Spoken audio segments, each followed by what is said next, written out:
Alors rapidement, pour ceux qui n'ont pas encore savent pas qui je suis, donc Sonia Fiquet, j'habite près d'Avignon. J'ai été diagnostiquée. Non, non, je me suis repérée toute seule et après j'ai été me faire diagnostiquer. Donc j'ai été diagnostiquée TSA, comme on dit aujourd'hui. Il y a même marqué Asperger. Voilà, on va passer là-dessus, on va pas perdre le temps de parler de ça. Quand on me diagnostique, j'ai 51 ans, donc il y a 3 ans. Et ça fait 27 ans que je travaille dans l'accompagnement socio-professionnel et que je donne des cours en compétences sociales et relationnelles. C'est quand même très intéressant. Et donc forcément, voilà, personne ne m'a vue. Et toute ma vie, en fait, ma vie est pleine de comorbidités.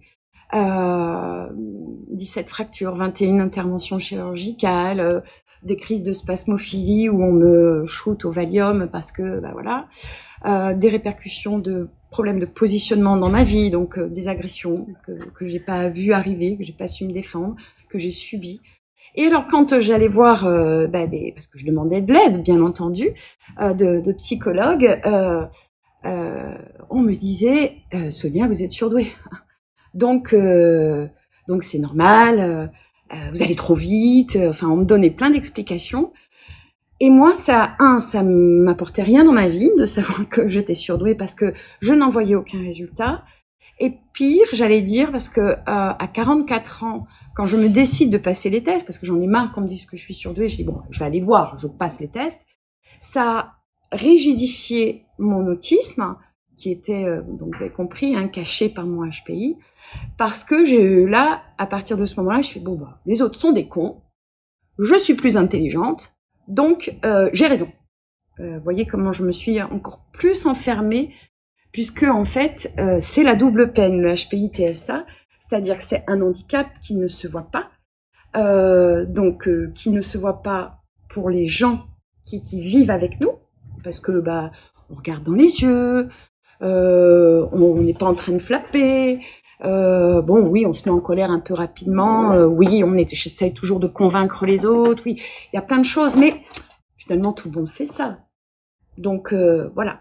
Et puis, en plus, on nous met la pression. T'es HPI, hein, t'es surdoué, c'est quoi ces résultats scolaires, là? Je me rappelle de mon père, quand j'ai eu mon bac, qui m'a dit, si t'avais bossé, tu l'aurais eu avec mention. J'étais sous Valium, je faisais ce que je pouvais, je comprenais même pas ce que je foutais là, mais voilà.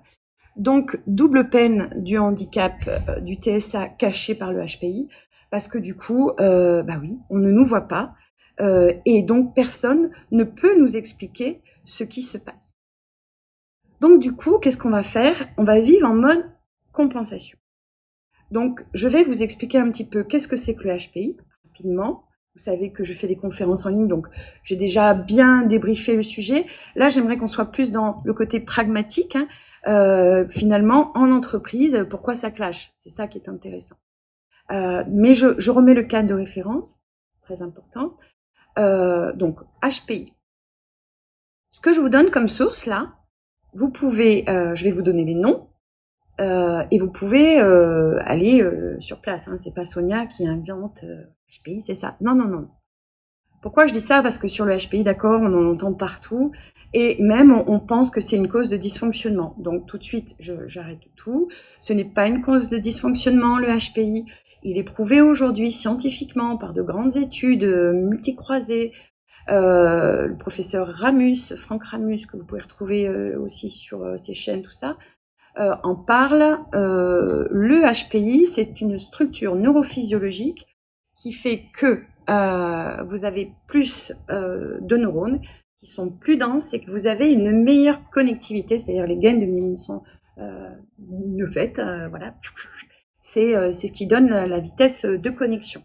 Donc effectivement, les personnes HPI eh bien, ont accès à plus d'informations, peuvent traiter plus d'informations avec une vitesse d'exécution plus rapide.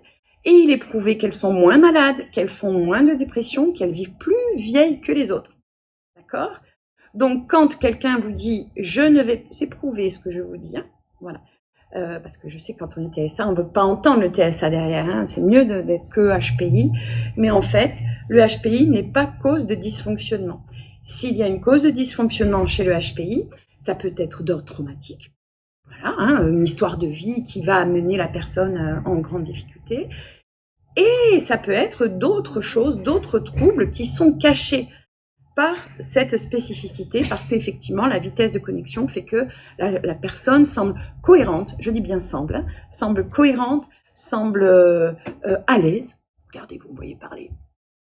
Où est-ce qu'on voit mon autisme là? C'est pas possible, hein, d'accord, je maîtrise. C'est mon centre d'intérêt. Voilà. Vous voyez comment je peux bugger rapidement dès que je lâche le truc. Bon. Donc, elle sait communiquer. Et il ne faut pas confondre savoir communiquer et savoir établir la relation. C'est deux choses complètement différentes. Et nous, quand on est HPI, ça, voilà, c'est poum, direct, on ne fait pas la nuance. Quand on est HPI, TSA. Parce qu'un HPI, il va être capable de faire la différence. Un HPI, c'est le mec posé, hein, je le dis toujours, le mec ou la femme, parce que voilà, l'humain, qui est posé, qui prend le temps de réfléchir. Il n'est pas action-réaction, il est action, réflexion, réaction. Il reçoit fortement, mais voilà, il va savoir doser. Et c'est ça le handicap invisible chez nous, c'est que nous, ce dosage sensoriel, vous savez, c'est le fait qu'on prenne l'information avec choc, eh bien, on va le compenser sans en avoir conscience. Je vais y revenir après. Je définis maintenant le TSA. Le TSA, c'est quoi? Trouble du spectre de l'autisme. On le sait aujourd'hui, merci Thomas Bourgeron, mutations génétiques qui vont impacter la construction neuronale. Et notamment, on s'aperçoit que les personnes autistes ont un problème de synchronisation des synapses. Je vous recommande son livre, Des gènes, des synapses et des autismes, où c'est bien explicité. Qu'est-ce que ça veut dire? Ça veut dire que quand nous sommes autistes, nous avons une ultrasensorialité, nous avons une mauvaise connexion, c'est-à-dire les gaines de myéline sont particulièrement, voilà, alors ça va dépendre. Alors vous allez me dire, mais on peut être HPI et TSA, ben c'est justement ça, le truc. Donc, une personne autiste, elle va avoir des difficultés de connexion, de synchronisation, et donc, comme elle ressent très fortement tout son environnement, eh bien, la manière de percevoir l'information va la mettre dans un état d'angoisse. C'est ce que vous voyez chez des personnes autistes qui n'ont pas de HPI, qui ne peuvent pas compenser, et donc qui vont faire des crises parce que trop de bruit, parce que voilà, qui vont se retrouver confrontés et qui vont pouvoir l'exprimer parce que c'est intolérable. Imaginez que la personne HPI n'a pas conscience de cette agression et elle compense de manière naturelle, intuitive, parce que sa structure neurobiologique lui permet. C'est-à-dire qu'elle est bien agressée, d'accord, sensoriellement, mais le corps n'existe pas. Et si vous êtes HPI-TSA, votre rapport au corps, vous vous regardez faire. C'est moi qui ai dit ça? C'est moi qui ai fait ça? Oh, il faudrait que je fasse ça autrement. Oh, il faudra que je prévoie. Oh, il faudra... On est toujours dans avant, hein, qu'est-ce que je dois faire pour que, ou après, oh, qu'est-ce que j'aurais dû faire pour. Le moment présent, nous n'avons pas la lucidité. Nous l'avons, bien sûr, je mets de la nuance. C'est-à-dire que quand nous sommes dans un environnement sécurisé, où il n'y a pas de pression, où je maîtrise mon sujet, alors là, je vais être hyper... voilà. Voilà pourquoi des personnes peuvent être de très bonnes psychologues, conseillers d'insertion, donc dans le relationnel à fond. Pourquoi? Parce qu'elles ne sont pas dans l'équation émotionnelle. Elles vont travailler les facteurs. Qu'est-ce que je dois avoir? Elles vont être dans l'écoute, elles vont savoir écouter, ça fait partie du job. Donc elles ont appris. Voilà. Et tant qu'on va aller dans leur sens, puisque c'est elles les sachants, ça va très bien se passer. Par contre, si quelqu'un commence à les remettre en cause, là, ça va être un petit peu plus compliqué. Vous voyez comment on aborde le domaine du travail, là, maintenant? Donc, j'essaie de pas trop me perdre en route. Cette structure TSA, on le sait, notre difficulté, finalement, nous sommes percutés par l'information. On n'en a pas conscience, puisqu'on compense grâce au HPI. La problématique, c'est qu'on va encoder l'information. On va l'encoder de manière forte, donc ça va nous provoquer des émotions dont on n'a pas de conscience, on passe pas par la case ressenti. Fulgurance, on va direct dans l'intellectualisation. Pourquoi il me regarde comme ça? Je me pose pas la question, qu'est-ce que je ressens, machin. Non, pourquoi il me regarde comme ça? Ou elle a des choses, elle doit me reprocher des choses. C'est bizarre, elle plisse les yeux, vous voyez? Et hop, c'est parti, je suis partie dans mes scénarios intellectuels. Et donc, je ne passe pas par la case ressenti. Je suis bien, je suis percutée, je n'ai pas de conscience de cette répercussion, de ce choc, et je vais le traiter intellectuellement. Et je vis dans ma tête. Et bien sûr, tout ce cheminement, personne qui le voit au boulot, hein, ils se rendent pas compte à quel point l'autre, il vient de dire un mot là, mais ça remet en cause tout le job que je fais pour lui, hein, parce qu'il a dit un mot. Alors, il faut comprendre notre manière d'encoder. C'est-à-dire que nous, les mots, d'accord, à un moment dans une situation, il y a quelqu'un qui va dire quelque chose, et ce mot, on va mettre un mot dessus. Ce mot est lié à une émotion qui est forcément négative chez nous, ou elle peut être positive aussi, c'est un peu plus rare, parce qu'on a du mal à accueillir positif. On a envie, mais c'est plus compliqué. Et donc, je vous expliquerai aussi pourquoi. C'est parce que ça génère un état d'esprit. L'agressivité, enfin le fait de se sentir attaqué, génère un état d'esprit derrière. Donc du coup, j'essaie de pas trop me perdre en chemin. J'aime bien quand je bug comme ça. Allez, le bout blanc. Qui m'aide? J'en étais où? Le mot qui impacte. Le mot, c'est bon, merci. Merci Sophie. Donc le mot. Donc en fait, je vais encoder les situations, je vais encoder les mots. Et je vais les rentrer dans des grilles de valeurs. C'est-à-dire que je vais faire mes propres logiques, mes propres systèmes de représentation. D'accord? Et donc, à chaque fois que je vais me retrouver dans une situation où je pense que ça ressemble à ce que j'ai vécu, je vais m'appuyer sur mon expérience et forcément, ça ne peut pas être différent. C'est ce que j'ai vécu. Je vous donne un exemple qu'on a vécu hier soir. Merci Sophie. On parle du Canada avec Sophie hier soir, je ne sais plus pourquoi. Et Sophie n'a pas eu une expérience réussie au Canada. Et je la vois qui part au quart de tour. Mais alors, c'était plus la même, quoi. Qu'est-ce qui s'est passé là? Et alors, on était deux à l'observer, donc comme ça, c'était plus simple. On a pu croiser notre petit diagnostic. C'est qu'effectivement, quand ce mot est intervenu, ça l'a heurté. Et donc, à partir de là, elle est partie à nous expliquer, c'est-à-dire que la personne HPI-TSA, elle va repartir d'elle-même pour vous expliquer et vous convaincre que son point de vue sur l'objet, sur la situation est le bon. Elle n'en a aucune conscience à ce moment-là qu'elle est bloquée dans ses représentations, d'accord? Elle vous explique, c'est sa vie, elle sait quand même. Et elle a raison, elle sait, elle l'a vécu comme ça. Donc voilà. Mais elle ne peut pas imaginer que les autres peuvent le vivre autrement. Parce que nous, notre manière d'encoder l'information, ça va être justement de tout mettre dans des grilles. Voilà. Et en fait, on ne va pas analyser les bons facteurs. Parce qu'on n'a pas les codes innés. On ne nous a pas donné le mode d'emploi au départ. Voilà. On n'a pas conscience que nous sommes choqués en permanence. On n'a pas conscience de notre manière de percevoir et d'encoder cette information. Donc, dès que quelque chose va nous percuter, n'est pas dans notre représentation, je rejette. C'est non. C'est je ne peux pas accueillir. Alors, je suis HPI, je vais réfléchir. Et puis le lendemain, je vais revenir, je vais dire, c'est bien ce qu'il a dit quand même, l'autre là. Parce que je pourrais m'en servir pour ça, pour ça, pour ça.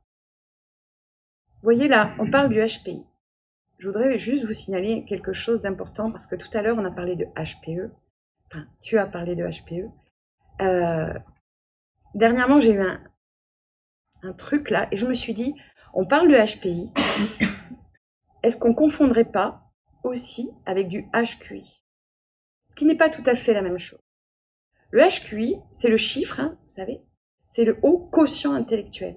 Est-ce que dans le haut quotient intellectuel, on va prendre en compte le quotient empathique, le quotient, la capacité de réagir aux émotions? Voilà. Alors que finalement, la structure neurobiologique, elle, elle n'est pas scindée sur le QI, sur la capacité d'ordinateur. Et ce que je vois, moi, sur le terrain, et pour l'instant, là, c'est mon point de vue, et ça ne...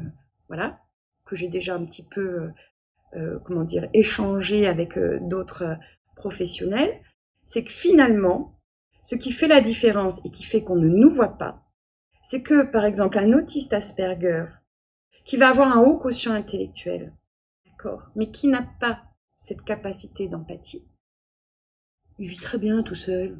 Il n'a rien à foutre que vous ne compreniez pas. Il est dans son centre d'intérêt, Napoléon, enfin, j'en ai vu des petits garçons comme ça. Il n'a pas besoin, donc et pourquoi il va changer sa manière de faire? Alors que le HPI, il a bien compris que le sens de l'humanité, c'est l'échange. Il ne comprend pas pourquoi il n'y arrive pas. D'accord? Donc il va passer son temps à se former, à aller chercher, à aller voir. Mais il a envie de cette connexion. Et c'est pour ça qu'on ne nous voit pas dans notre autisme. C'est que nous avons envie de cette connexion. Nous avons envie de rentrer en interaction avec les autres. Mais quoi qu'on fasse, ça ne fonctionne pas. Parce que nous ne respectons pas les codes, nous ne les voyons pas. Alors en entreprise, ça donne quoi? Ça donne que les collègues, ils vont voir les symptômes, mais ils vont pas comprendre que c'est de l'autisme caché. Les symptômes, c'est... je dis pas forcément bonjour quand j'arrive au bureau. Je mets du temps à comprendre, moi. Ça va, on se voit tous les jours, on va pas se dire bonjour tous les jours, quoi. On le sait, quoi. Voilà. Alors à 25 ans, c'était comme ça. Après, j'ai compris que ça faisait partie des codes et qu'il fallait sourire et poser des questions aux autres. Comment ça va, le bébé, le dernier, voilà. Ça m'embêtait, mais... Et alors, j'allais un peu rapidement aussi, puisque c'est quelque chose qui m'intéressait pas et je voyais pas pourquoi il fallait le faire. Donc, du coup, le faux, vous voyez, ce que je donnais, les gens voyaient bien que ça sonnait pas, que j'écoutais pas la fin de leur phrase. J'avais fait ce que je devais faire. Donc, voilà. Donc, on va avoir des profils. Les gens vont nous juger, les collègues de travail vont nous juger parce que, d'une part, on va être vus comme des gens arrogants, voire pédants, quand même. Arrogants, pourquoi? Parce que quand on est persuadé de quelque chose, avant de nous faire changer d'idée, avant que nous, on se rende compte qu'on est coincé dans notre propre logique, alors des fois, oui, on a raison, oui, parce qu'on a vu le truc d'après. La problématique, c'est que, excusez-moi, il y a eu du bruit, du coup ça m'a... On a vu... Ah, j'ai bugué. C'est la façon dont c'est... En fait, oui, mais nous, on n'a pas conscience de ça. On n'a pas conscience qu'on peut être bloqué dans nos représentations. Je ne comprenais pas quand les gens me disaient « Sonia, tu n'écoutes pas ». Mais si, je passe ma vie à vous écouter, à vous regarder. Et en fait, ce que je ne comprenais pas, c'est que je ne savais pas établir ce lien, notamment je ne savais pas questionner. Donc, comme je questionnais pas, que je reformulais pas, eh bien, je m'assurais pas de savoir si j'ai bien compris ce qu'on me demandait finalement. Je me suis rendu compte sur mon dernier job. Et vous savez comment je m'en suis rendu compte? Pas quand moi j'ai fait mon burn-out, où j'ai accusé tout le monde de ma directrice d'être une perverse narcissique, qui avait rien compris. Voilà, je savais pas que j'étais autiste à l'époque. Mais quand le boomerang m'est revenu dans la tête et que ma première salariée, j'ai eu le conflit avec elle. Voilà. Pourquoi? Parce que j'ai compris qu'on parlait pas de la même chose. C'est-à-dire que moi j'arrivais, et le HPI-TSA, on le retrouve, il fait toujours comme ça. C'est toujours, vraiment, c'est toujours la même manière. Il accepte un poste. Il est à donf. Un nouveau poste, là, ça me plaît. Voilà. Donc là, il va pas du tout doser. Il dose pas ses efforts, il dose pas ses interactions, il dose pas sa fatigue. Il en donne de partout. Il en donne tellement beaucoup et trop qu'il y a un côté dérangeant. Il ne voit pas qu'il est intrusif, il ne voit pas qu'il est sans filtre, il ne voit pas que c'est pas ce que l'entreprise lui demande. Lui, c'est sa vision du poste. C'est comme ça que ça doit être fait. Et c'est comme ça que ça doit être bien fait en plus, hein, parce qu'il y a ce côté perfectionniste qui fait que si on pense que c'est comme ça, et qu'en plus, je suis désolée, sur mon dernier poste, j'étais directrice régionale, pour Pôle emploi, on avait gagné tous les appels d'offres de compétences sociales et relationnelles, et pour moi, il était hors de question que les formateurs ne soient pas formés en communication relationnelle s'ils devaient intervenir. Donc, qu'est-ce que je faisais? Je faisais des heures sup pour former mes formateurs à la communication relationnelle. Et c'est pas ce qu'elle m'avait demandé, madame. Madame, elle m'avait demandé de déployer l'appel d'offres. Voilà. Donc, quand je fais 70 heures par semaine, et qu'à un moment, je lui dis, il me faut du renfort, je peux pas, là, il me faut une dire. Elle me dit, non, Sonia, c'est pas ce qui est prévu. Et je dis, enfin, vous voyez bien, on remplit tout en termes d'objectifs. Je remplissais tout, j'avais des super retours. Donc, dans mon point de vue, c'était OK. Je faisais comme il faut, sauf qu'on ne parlait pas de la même chose. L'objet n'était pas le bon. Et nous, les autistes HPI TSA, on a une grosse problématique avec ça, parce qu'on ne voit pas qu'on ne fait pas ce pourquoi nous sommes payés dans l'emploi. On en fait trop. Et donc, forcément, à un moment, on se fatigue. Les incompréhensions se multiplient. Je vais pas tout décrypter, vous comprenez bien qu'en 1 heure, on ne pourra pas tout voir. Hein. Mais on ne sait pas doser, on ne se voit pas faire, on ne voit pas notre attitude, notre comportement, qu'on va renvoyer à l'autre. Oh, il m'énerve. Oh, hein, parce qu'on le fait comme ça, de manière naturelle. Il n'a pas compris un truc, voilà quoi. Hein. Et vous croyez que les autres ne vous voient pas hein, quand vous faites ça, hein, vous êtes persuadés. Hein. Puis alors en plus, comme on a tellement envie, vous savez ce qu'on va faire? On va aller parler à des collègues de travail de sa vie privée. Hein, dès qu'on a une petite opportunité là devant la machine à café, on va parler de nous. Parce qu'on est auto-centré, on ne sait pas qu'on est auto-centré. Et du coup, on va être sans filtre. On va parler de nos vies, de nos amours, de notre sexualité, de trucs que les gens ils se disent de quoi elle me parle, mais c'est quoi qu'elle fait là, voilà. Et donc, on devient la fille, le mec bizarre. Voilà. Bon, les mecs, ils sont jamais bizarres en fait, parce qu'ils ont le droit. Voilà. Je suis pas pareil, c'est pas pareil. Voilà. Je m'en fous. Voilà. Alors que nous, elle a l'air hystérique un peu. Hein. Elle a l'air et bizarre. Hein. Un peu pute sur les côtés. T'as vu comment elle marche? Enfin bon, je ne. Là, je ne dramatise pas. Voilà. Parce que comme on ne maîtrise pas non plus notre gestuelle, nos comportements, nos réactions, vous imaginez bien que, en fonction, hein, on a des comportements inappropriés, on n'en a aucune conscience. Voilà. Donc du coup, les autres nous ont repérés. Ils n'ont pas repéré qu'on était autistes. Ils n'ont pas repéré nos grandes capacités. D'accord? Enfin, ils les ont repérés, il y en a certains qui... Hein, on lui donne le dossier, elle va le faire. Elle va aller jusqu'au bout, hein, elle sait le faire. Donc il y en a qui nous exploitent. Hein. Et on va osciller comme ça entre soumission et suradaptation. C'est-à-dire de ne pas savoir dire non à un truc. Sonia, vous pouvez prendre, c'est pas grave. Ce week-end, vous n'allez pas... Hein, le dossier, vous prenez... Bah oui. Et toujours à se suradapter ou à se soumettre. Mais en tout cas, jamais être en harmonie avec nous-mêmes, à se dire, là, j'ai un contrat, qu'est-ce qu'il y a marqué sur mon contrat? 35 heures, pas 70 heures. Mais du coup, quand moi, je pète les plombs et que je dis, maintenant, ça suffit. Hein, vous êtes tous des méchants. Moi, avec tout ce que je donne. Pourquoi? Parce que quand je suis HPI TSA, je confonds entre ce que j'ai à l'intérieur, c'est-à-dire mes intentions, je fais ça pour aider. Vous voyez pas?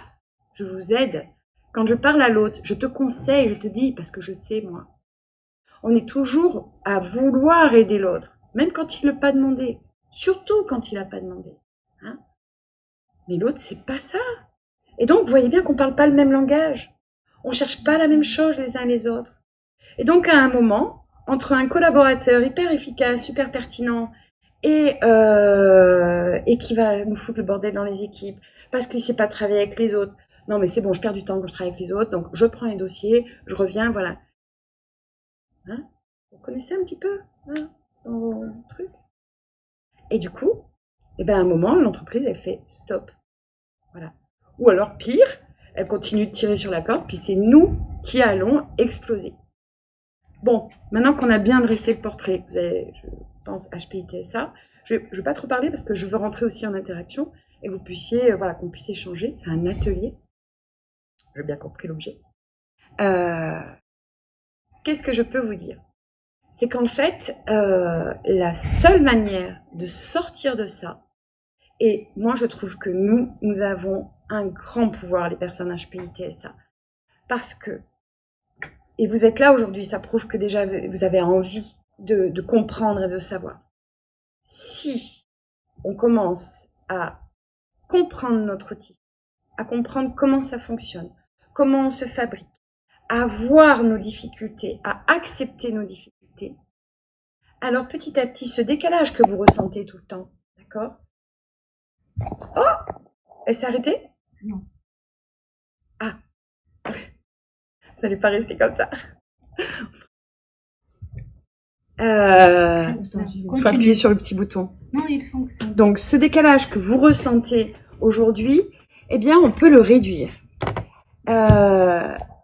Donc, nous, on a mis en place une méthode en communication relationnelle qui permet à la personne HPI-TSA de comprendre les facteurs qu'elle ne voit pas, tout en comprenant son handicap.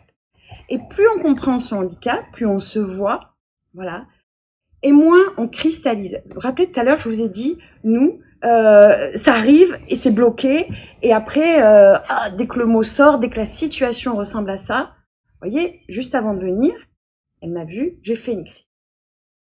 J'ai fait une crise. Pourquoi? Parce que à un quart d'heure de rentrée ici, on vient me voir, je fais un pitch tout à l'heure pour présenter mon projet, c'est aussi important pour moi. Et tout le monde a eu des PowerPoint et a donné des PowerPoint. Et moi, j'ai pas eu l'information, donc j'ai pas donné de PowerPoint. Donc pas un quart d'heure, une demi-heure, il faut que je fasse un PowerPoint pour me présenter pour mon pitch. À une demi-heure de passer ici. Vous imaginez l'état. Il faut que j'écrive, il faut que je me concentre. J'appelle mes deux anges, Sophie et Laurent, pour dire, je suis dysorthographique, donc vérifier que il n'y en ait pas une qui me... Voilà. Je suis dans la crise. Sauf que je sais qui je suis. Je sais que je suis dans la crise. Avant, je savais pas. Avant, j'aurais pété les plombs. J'aurais peut-être fait une crise de tétanie. J'aurais dit, bon, c'est bon, le pitch, j'y vais pas. Enfin, il y aurait eu des conséquences beaucoup plus importantes. Là, j'ai fait... Je relativisé, je fais, bon, vous avez vu, je suis en crise, là. Hein. Voilà. Donc, j'ai accepté l'information telle qu'elle arrivait. Voilà. Et du coup, ça me permet d'arriver devant vous beaucoup plus détendu. Voilà tout ce que je voulais vous dire sur le HPI-TSA et en fait ce handicap invisible qui est doublement handicapant puisque nous avons l'intelligence pour comprendre notre handicap, sauf qu'on ne nous le montre pas. Parce que finalement, qui peut vous montrer ce qui se passe dans votre cerveau? Et c'est particulier ce qui se passe dans notre cerveau. Et c'est ça qu'on a décrypté, voilà, à force de voir, de revoir. Et en fait, on s'est rendu compte, ah ben mince, on fait tous pareil. Ah ben oui. Du coup, impact, choc, peur, panique, rejet, sentiment de culpabilité, donc tous les sentiments négatifs. Donc du coup, je me construis sur la méfiance. Voilà comment je deviens hypersensible. Pas ultrasensoriel, hein, ne confondez pas. Hein. Hypersensibilité qui nous amène à interpréter les messages. Hein. Voilà. Et du coup, tout m'agresse. Et surtout quand je suis très fatiguée. Parce que quand je vais bien, je suis en vacances avec mes copains, c'est pas grave. Enfin, ça dépend. Voilà. D'accord? Et HPI-TSA mode d'emploi, parce que si j'apprends à comprendre mon handicap, alors je vais me voir réagir. J'ai cette capacité-là à le faire. Comme Matrix au ralenti. Je me dis, oh, là, ça va pas. Et en plus, vous savez quoi? Du coup, on peut l'expliquer à nos collaborateurs. Nos collaborateurs. Donc, quand ils veulent me faire une nouvelle proposition, ils arrivent, Sonia, on voudrait faire ça, ça, ça. Bien sûr, moi, je suis toujours dans mes trucs à donf, donc, c'est non. Donc, c'était très frustrant pour eux, parce qu'ils disaient, tout ce qu'on propose à Sonia, c'est non. Je disais, non, là, j'ai pas le temps. Non. Et donc, eux, ils entendaient non. Non définitif. C'est des HPI-TSA. Vous imaginez c'est cool. Alors qu'en fait, ça voulait dire non, pas pour le moment. Donc moi, j'avais besoin de la nuit pour traiter l'information. Et le lendemain, je le mettais en place. Et donc, eux, ils ouvraient Internet, ils disaient, elle dit non et le truc, il est en place sur Internet. Et c'est là que, voilà, on a pu se rendre compte que, effectivement, et ça je le voyais pas, mon incapacité à accueillir la nouveauté. Donc maintenant, Je dis non, et je dis, ça veut pas dire non définitif, ça veut dire je vais y réfléchir. Ça veut dire je vais prendre de la distance. Ça veut dire que je reprends le contrôle. Je ne subis plus. Voilà. Je comprends. Je vais terminer là-dessus, puis après on va avoir un échange, parce que je présume que je suis hors délai. Non, oh non, même pas, super. Wow, je deviens efficace. J'ai un petit garçon de 8 ans, non-verbal. Sa maman me téléphone, et elle me dit, on sait qu'il est HPI, il communique par ordinateur, il est en CE2, il s'ennuie dans les exercices, machin, nanana. Le problème, c'est qu'il parle pas. Et s'il parle pas, il va pas pouvoir aller au collège. Donc, on est catastrophé, on sait pas quoi faire. Ok. Je dis, mais moi, les enfants, je sais pas faire. Les adultes, je peux, voilà. Mais alors, en plus, non-verbal. Par contre, je peux vous dire ce qui se passe dans la tête d'un autiste. Et donc, peut-être qu'il faudrait le questionner. Donc, je lui dis les questions qu'elle devrait lui poser. Et donc, je lui dis, c'est quoi ces centres d'intérêt? Elle dit, ça, je sais, c'est apprendre. Ok. Mais pourquoi? Pourquoi? Ça, c'est une autre question. Pourquoi? Le pourquoi de la logique. Vous savez que nous, qu'est-ce qu'on fait? On fait des systèmes de valeurs. On est très mathématique, très logique. Même si on est nul en maths, ça n'a rien à voir. J'ai compris dernièrement que les mathématiques, c'est de la logique. J'ai toujours été nul en maths. Raisonnement. Donc nous, on est enfermés dans nos raisonnements, dans nos logiques, d'accord? Et en fait, si personne nous ouvre l'horizon, ce n'est pas possible, on ne peut pas voir. Entendez bien ce que je vous dis. Si la personne ne nous amène pas le nouveau concept et que je sois en capacité de l'accueillir, je ne le vois pas. C'est pas que je veux pas, je le vois pas, je comprends pas de quoi vous me parlez, je sais pas. Et donc, ce petit garçon, pourquoi tu veux apprendre tout? Et il lui dit, pour comprendre tout. Quand on est HPI TSA, qu'est-ce qu'on cherche? On cherche à comprendre tout. Alors, à travers les étoiles, les constellations familiales, les formations PNL, en DEMR, en psychologie, en neurobiologie, on veut comprendre comment ça marche, pourquoi on est là, qu'est-ce qu'on fout ici. On a besoin de donner du sens. D'accord? Donc, il veut tout comprendre, ce petit garçon. Et je lui dis, principe 2, de justice, il faut que ce soit équilibré. Donc, pour comprendre tout, il va falloir te faire comprendre. Parce que sinon, l'échange, il ne va pas avoir lieu. Donc la dame, la maman lui dit ça. Elle lui dit, tu sais, si tu veux comprendre tout, il faut que ce soit juste. Et donc toi, petit autiste, il va falloir que tu apprennes à parler. Ça serait mieux si tu apprenais à parler pour donner à l'univers ce que l'univers te donne. Ça a du sens pour lui. Et du coup, il fait non. Le lendemain matin, sur l'ordinateur, je l'ai su lundi, j'en ai la chair de poule. Il a marqué, donc il a 8 ans. Je veux apprendre à parler. Je veux savoir. Je veux apprendre. Comme quoi? Vous voyez bien que c'est une construction cognitive. Et finalement, on est autant autiste, je pense, et ça c'est ma conviction personnelle, quand on est HPI, vous savez, on nous dit autisme léger, machin. Mais t'es pas dans ma tête, toi. Tu sais pas comment je le vis, moi. Comment j'ai failli me suicider, comment j'ai failli, avoir des trucs sombres. Pour moi, c'est un combat. Toute ma vie, j'ai dit que j'étais une guerrière. Alors que l'amour m'habitait depuis le début, j'avais l'impression d'être tombée dans l'amour. Et Jeanne d'Arc. Voilà, Jeanne d'Arc. Et en fait, j'ai compris en travaillant sur mon handicap, et c'est ce qu'on fait dans le cadre du programme avec les autres, c'est qu'en travaillant sur notre handicap, en le comprenant, on l'accepte, on sait accueillir, et là on va pouvoir développer nos richesses. Et là on va pouvoir communiquer avec les chefs d'entreprise, avec les collègues, leur dire « Je me suis mal exprimée, j'ai pas compris ta phrase, est-ce que tu peux la redire ?» Parce que je vais comprendre que quand je dis ça, je ne suis pas bête. Hein? Parce que moi dans ma tête, quand je pose une question, ça veut dire que j'ai pas compris, ça veut dire que je suis bête. Vous voyez les manques de nuances qu'on a, les raccourcis, hein, tout le temps, nous on raccourcit, bam, bam, bam. Voilà, j'ai un mauvais QI, j'ai pas un bon QI, donc je suis bête. Mais non, rien à voir. Voilà. Là, je crois que j'ai fini. Donc, j'ai fini. Donc, ça veut dire que, si vous voulez, il nous reste un quart d'heure. Et allez-y, posez-moi des questions sur, je sais pas, vous avez été confronté à l'emploi, vos difficultés, qu'est-ce qui vous vient par la tête quand je viens de vous exposer tout cela? Ça s'appelle rentrer en interaction. Ok. Vas-y, Alexandre. Voilà. Je vais essayer d'être concis, c'est pas une évidence. J'entendais tout à l'heure quelque chose qui a été rapporté sur le compte de HPI. Moi, j'aimerais bien comprendre HPI, TSA. La proportion de l'un par rapport à l'autre. C'est un raisonnement autistique, ça.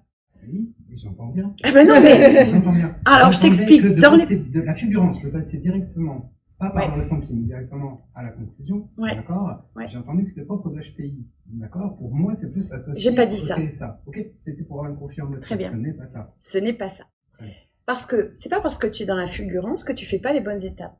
Donc, quelqu'un qui est HPI, il peut très bien, très rapidement, d'accord, avoir l'information, percevoir, la ressentir, l'analyser, se positionner, et voilà.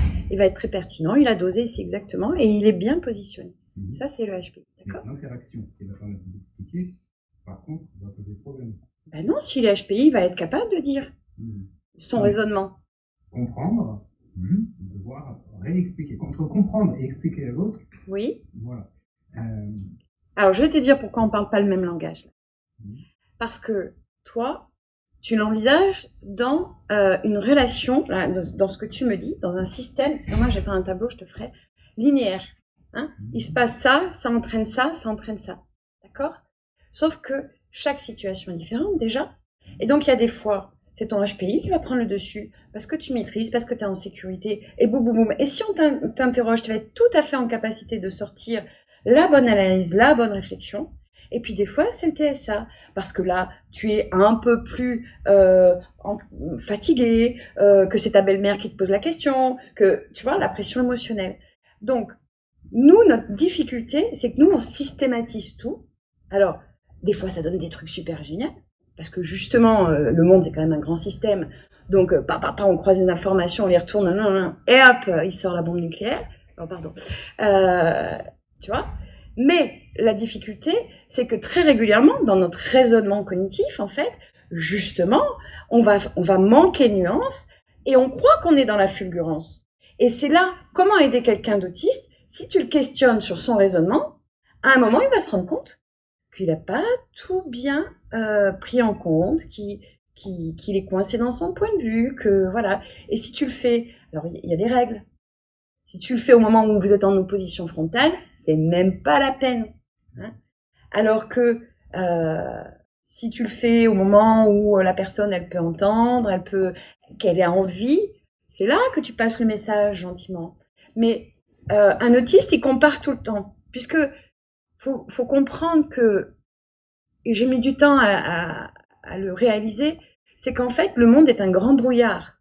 Alors, pareil, non, puisque je vois, machin, d'accord ?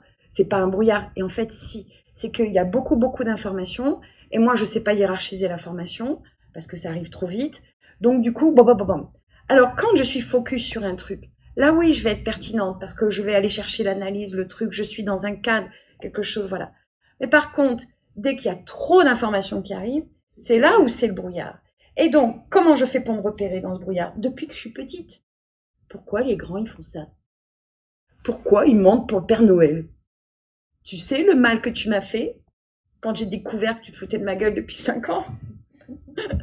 Hein ? Voilà. Ça a été chez moi une descente, mais j'ai d'une colère, d'une violence, voilà, parce qu'ils m'avaient menti. Et donc, mais attends, ils sont pas logiques ces adultes. Ils te disent faut pas mentir, et eux pendant 5 ans ils traînent dans la poussière en faisant croire à un mec qui n'existe pas. Non mais oh. Mais vous croyez que c'est anodin ? C'est pas anodin. C'est comment on encode. Voilà. Et comment, petit à petit, on va devenir méfiant, paranoïaque. Voilà. Hein. Et donc, moi, aujourd'hui, je reste persuadée, ce n'est que mon point de vue, que le monde est autiste. Il l'ignore. Ah, je pensais que le Père Noël existe. C'est vrai. Voilà. Merci. Voilà. Je vous dis, on a une méthode au principe relationnel avec un mode de questionnement. Et à travers cette méthode, on va comprendre que en communication, en fait, pour établir la relation, il y a des causes à effet. Hein, Enfin, si vous buvez pas, vous allez mourir de soif. Hein. Eh ben, non, mais c'est pareil pour la relation. Il y a des principes immuables, ils sont valables pour tout le monde. Si vous n'êtes pas juste, bah, c'est normal que vous n'ayez pas, voilà, si vous ne savez pas partager, si vous ne savez pas doser la relation. Donc, en repartant de cette méthode, en expliquant les principes relationnels dans les fondamentaux, on va pouvoir prendre conscience de ce qu'on ne respecte pas. Alors, au début, ça fait beaucoup rire, hein, parce qu'au début, ils font non. Puis après, comme je sais, donc je leur dis, ben, tu ne dois pas faire ça, comme ça, comme ça. Ah ouais, c'est vrai. Et petit à petit, la personne prend les prises de conscience et donc elle va se servir de ce questionnement pour évaluer l'environnement, la qualité de la relation. On travaille vraiment sur la qualité de la relation. Et donc, c'est comme tout, hein. Plus elle va y arriver, plus elle va avoir une bonne qualité, plus elle va pouvoir prendre de la distance parce qu'elle va faire redescendre son seuil d'anxiété. Voilà. Et on travaille à côté le corps, bien sûr, avec de la respiration, parce qu'on ne sait pas respirer. Voilà. Le corps, c'est très, très important. Par exemple, moi, toutes les formations, les gens sont filmés. Donc, la méthode au principe relationnel se fait en individuel, on se filme pour que la personne se voit. Voilà. Et du coup, bah, ça nous permet de prendre du recul, de voir ce qu'on voit pas, de voir nos réactions. Voilà. Et plus on se connaît, et plus on va être en cohérence, en fait. Voilà. Et du coup, on va pouvoir voir toute la belle richesse qu'on a, tout l'amour, et comprendre que il y a un truc qui nous a fait beaucoup souffrir. C'est qu'on n'a pas compris que nos intentions, les autres ne les voyaient pas. De vidéos, c'est pour ça que vous filmez systématiquement, pour revoir un peu? Alors, ça permet aux gens, moi je l'ai fait parce que je le vois en fait dans les cours, parce que donc moi une fois que les gens ont fait la méthode, après ils ont la possibilité, s'ils le souhaitent, d'intégrer un programme d'accompagnement, de suivi de formation pendant 5 mois où on va approfondir. Pas 5 mois, 6 mois. Et les cours sont en ligne, c'est-à-dire qu'il y a 1 heure de cours par semaine. Les gens le regardent à leur rythme, autant de fois qu'ils veulent. Ils peuvent l'arrêter, parce que quand on a un TDAH, 1 heure de cours, c'est trop long. Voilà. Donc, ils peuvent l'écouter au son qu'ils veulent, à la luminosité qu'ils veulent. Voilà. C'est-à-dire qu'on essaye vraiment de prendre le handicap dans toute sa globalité. Et ça laisse le temps à la personne. Quand je vous fais une formation comme ça, vous en avez capté 10%. Si on vous... voilà. Et c'est pour tout le monde pareil. Mais chez nous, c'est pire. Parce qu'en plus, il y a des trucs, on va s'en servir pour dire « Ah, tu vois, je t'avais dit. Ça, voilà pourquoi les autres, ils ne comprennent pas. » Voilà. Mais par contre, on n'aura pas vu que nous, on ne comprend pas les autres. Je veux dire, c'est toujours un échange. Et ça, nous, on a beaucoup de mal parce que, comme dans nos intentions, mais quand je vois tout ce que je leur donne, qu'ils ne sont pas capables de le prendre, hein, voilà. Et donc, il faut accepter que oui, on n'a pas toujours les comportements adaptés et que ces comportements non adaptés, on n'a pas à culpabiliser dessus. C'est ça aussi qu'on va apprendre en comprenant notre handicap. On n'a pas à culpabiliser.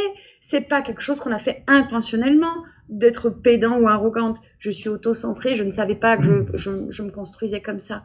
Donc, je ne suis pas égocentrique, je suis autocentrée. Et ça change tout. Et donc, quand on l'explique aux collaborateurs, ben c'est super bien accueilli. C'est-à-dire que si on arrive en disant « Je suis autiste, faut arrêter de faire du bruit, hein, parce que non, ça peut pas passer. » D'accord ? Par contre, si vous expliquez que votre handicap il est invisible, que vous êtes prêt à en parler aux gens, voilà. Mais comment voulez-vous parler du handicap invisible quand vous-même vous ne l'avez pas saisi, quand vous-même vous n'avez vu que les symptômes et les conséquences. Et être autiste, ce n'est pas avoir des problèmes relationnels. Être autiste, ce n'est pas avoir des centres d'intérêt forts. Être autiste, c'est ma manière de percevoir, de ressentir et de traiter l'information. C'est ça, être autiste. Et donc, c'est ma manière qui est différente. Et donc, je vais vous expliquer en quoi elle est différente. Et je vous assure que depuis que je sais expliquer, on rigole même, des fois. Parce que quand on est autiste, vous savez, on voit des images.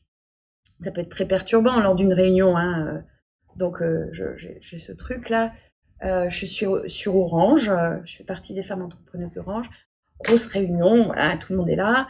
Et le gars, il déroule son truc et il dit à un moment, et ça, on va le faire ailleurs. Et moi, faire ailleurs, je vois un mec huilé, musclé, faire ailleurs. La pub Coca-Cola, vous voyez, les filles, ou Dim, vous avez la référence. Donc forcément, je suis plus là, hein, je suis plus dans qu'est-ce que l'autre dit. Et je loupe l'information d'après. Et j'ai conscience à ce moment-là que j'ai loupé. Ça, avant, je ne le voyais pas. Et puis surtout, c'est même si je voyais que j'avais loupé, je risquais pas de dire j'ai loupé l'information. Donc là, je fais oh, excusez-moi, vous savez que je suis autiste. Alors les gens me regardent comme ça. Et alors, qu'est-ce que ça fait? Ça fait que je vous explique. Vous voyez, tu venais de dire faire ailleurs, et moi j'ai vu un monsieur huilé. Alors tout le monde rigole, forcément, hein, ça détend l'atmosphère. Du coup, moi j'ai pu expliquer mon handicap, ils ont pu le comprendre. Et donc, si vous pouviez me dire qu'est-ce qui vient après, c'est où la faire ailleurs, on va le faire où ailleurs, voilà. Et du coup, moi je récupère. Je veux dire, la vision, la représentation que les gens ont de l'autisme, c'est celle qu'on leur donne. Si demain, on peut avoir un handicap assumé et voilà, ce jeune Théo là qui traverse le lac Titicaca sans bras, sans jambes, il en a rien à foutre de pas avoir de bras ou de jambes. Est-ce que ça le rend moins intelligent? Vous imaginez par rapport à d'autres gamins qui ont tout et qui font rien? Waouh, quelle richesse! Ben, quand on est autiste, c'est pareil. On a beaucoup de richesses, mais il faut travailler. Moi, je dis, on est des X-Men, hein, mutation génétique. Parce que quand on dit X-girl, pareil, ça ne veut pas dire la même chose. On me l'a dit. Donc, on est des X-women. Ouais, je sais, je vais laisser la place. Des X-women. Et en fait, on a un grand pouvoir, mais on ne sait pas le gérer. Donc, on se prend des murs. C'est comme Spider-Man. Voilà. Et donc, on se casse la gueule, on prend les murs, on met le feu, voilà. En apprenant à comprendre son handicap, on vit en harmonie avec soi et avec les autres. Voilà, j'ai fini. Merci.